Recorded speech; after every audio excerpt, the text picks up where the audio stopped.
Mukhang maaga pa lang ay abala na ang ilang PBA teams sa paghahanda para sa susunod na conference.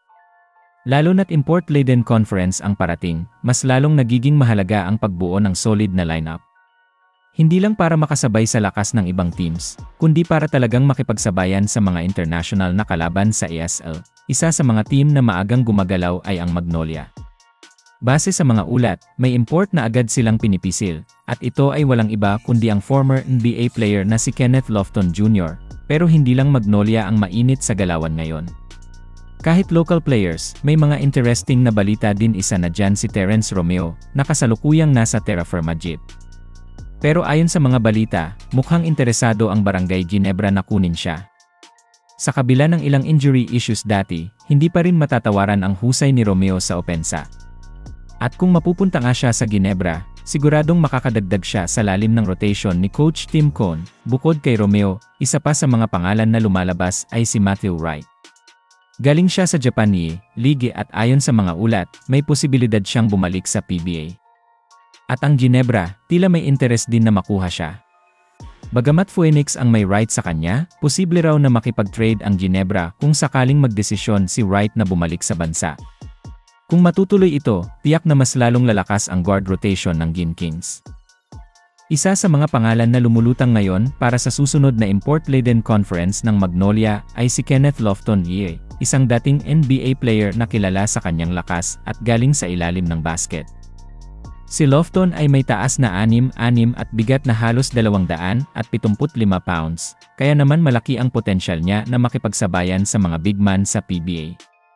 Malaki ang katawan niya pero may sapat din siyang bilis at footwork para makapuntos at makadepensa sa loob. Naglaro si Lofton sa Louisiana Tech sa college kung saan nagpakita siya ng solid na stats.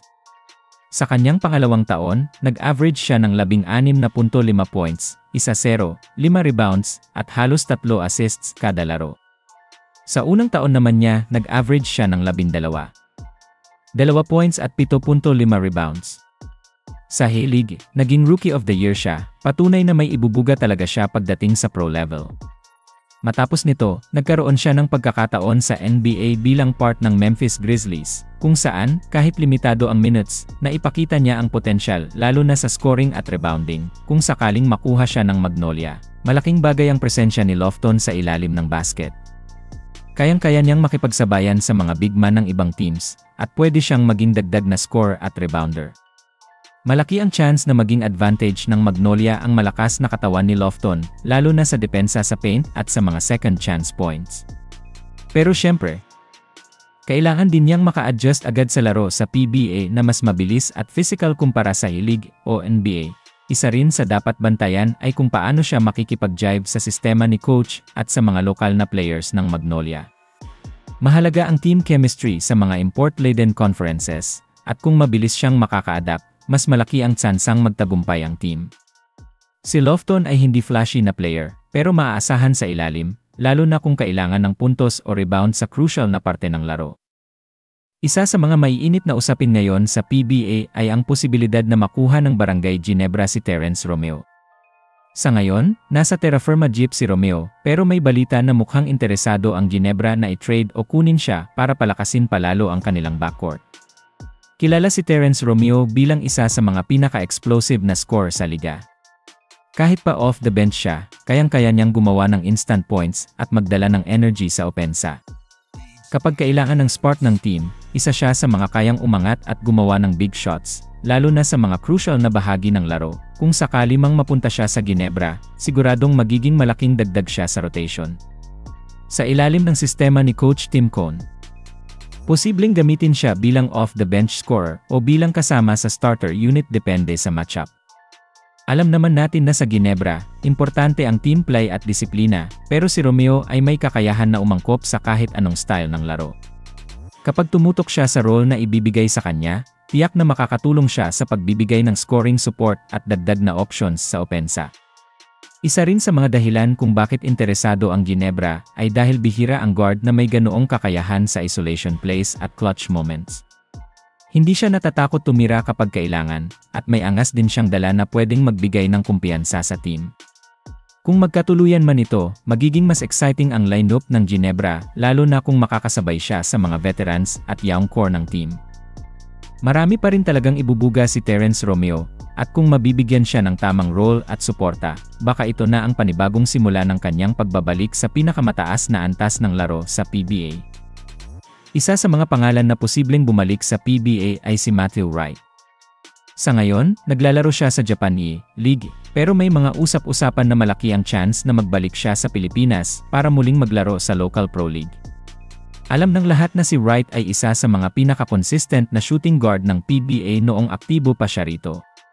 Malinis pumasa, mahusay sa opensa, at kayang magdala ng team lalo na sa mga crucial na laro.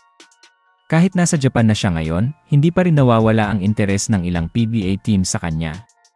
Isa siya sa mga tipo ng player na hindi mo madaling palampasin kapag nagkaroon ng oportunidad na makuha, bagamat ang Phoenix Super League ang may hawak ng rights sa kanya.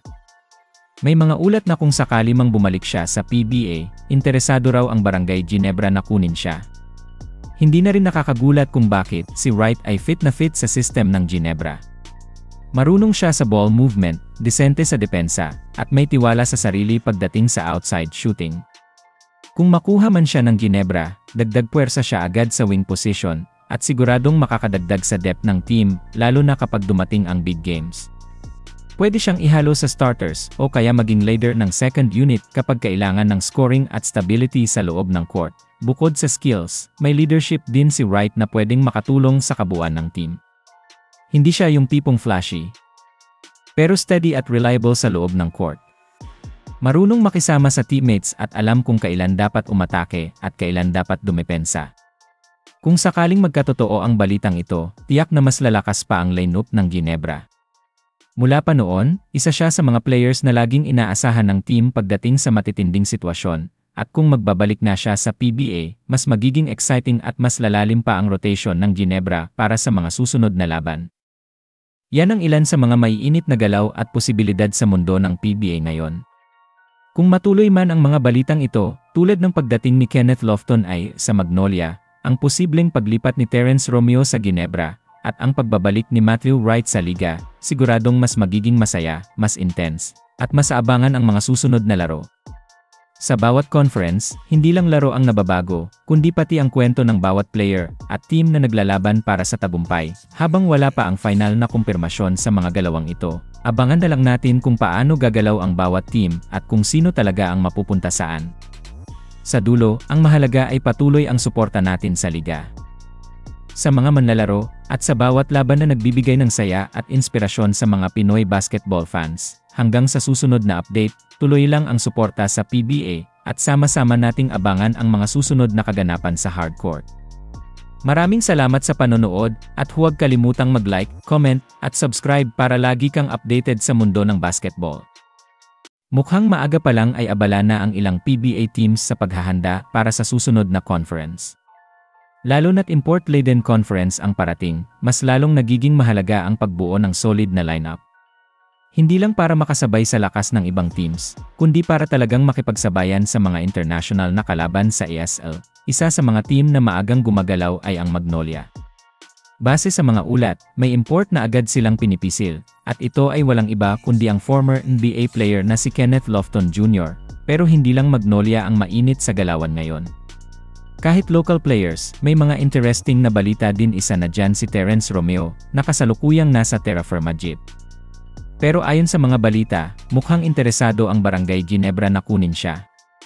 Sa kabila ng ilang injury issues dati, hindi pa rin matatawaran ang husay ni Romeo sa opensa.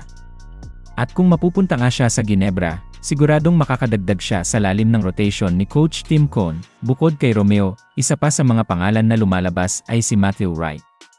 Galing siya sa Japan League at ayon sa mga ulat, may posibilidad siyang bumalik sa PBA. At ang Ginebra, tila may interest din na makuha siya. Bagamat Phoenix ang may right sa kanya, posible raw na makipag-trade ang Ginebra kung sakaling magdesisyon si Wright na bumalik sa bansa.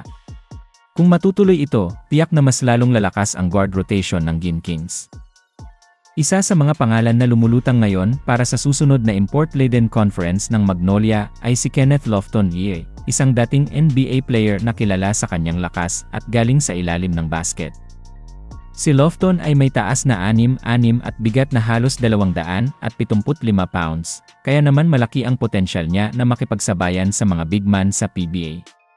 Malaki ang katawan niya pero may sapat din siyang bilis at footwork para makapuntos at makadepensa sa loob. Naglaro si Lofton sa Louisiana Tech sa college kung saan nagpakita siya ng solid na stats. Sa kanyang pangalawang taon, nag-average siya ng 16.5 points, 1-0, 5 rebounds, at halos 3 assists kada laro. Sa unang taon naman niya, nag-average siya ng 12, 2 points at 7.5 rebounds. Sa A-League, naging Rookie of the Year siya, patunay na may ibubuga talaga siya pagdating sa pro level. Matapos nito, nagkaroon siya ng pagkakataon sa NBA bilang part ng Memphis Grizzlies, kung saan, kahit limitado ang minutes, naipakita niya ang potensyal lalo na sa scoring at rebounding, kung sakaling makuha siya ng Magnolia. Malaking bagay ang presensya ni Lofton sa ilalim ng basket. Kayang-kaya niyang makipagsabayan sa mga big man ng ibang teams, at pwede siyang maging dagdag na scorer at rebounder. Malaki ang chance na maging advantage ng Magnolia ang malakas na katawan ni Lofton, lalo na sa depensa sa paint at sa mga second chance points. Pero syempre, kailangan din niyang maka-adjust agad sa laro sa PBA na mas mabilis at physical kumpara sa A-League o NBA. Isa rin sa dapat bantayan ay kung paano siya makikipag-jive sa sistema ni coach at sa mga lokal na players ng Magnolia.